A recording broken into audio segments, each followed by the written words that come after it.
It's 19 years since we've been in Croke Park. The last time I think we were here, I was a kid coming up with my aunt, and I still remember that day. We've one girl that's a link back to that time, our goalkeeper, who's been here 95, 96 and now today. But Roscommon Camogie is always fighting against the odds. We're a weaker sport in our county. We've got 4 or 5 senior clubs. So for us to come up against the likes of Dublin and Laois and those kind of teams, it's always going to be difficult, but it's great publicity. It's brilliant for underage in the county. We've got 2 new young clubs coming up. If we can kind of get more at a grand stage, get to Croke Park, win stuff, Roscommon Camogie will only get better, so it's a massive deal for us. Beating Dublin was a huge shock.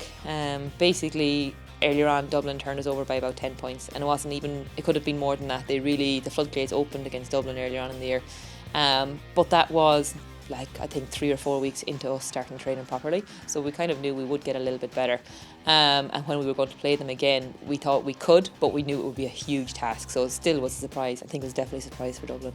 We know that Laois are a really, really good team, and I've been around a couple of years, and Laois have always been very, very good. They were much stronger hurling county than Roscommon would be. They did beat us quite well, but we kind of knew from that match, we always knew along the way that if we could get ourselves to a final, if we could avoid Laois in the semi-final and get ourselves to a final, that anything could happen. We know they're a good side, but anything can happen on the day of a final, and that's the attitude we take with it. To be captain it's a big responsibility, and then we also have quite a number of very young girls, so this is their first time, 16, 17, 18-year-old girls.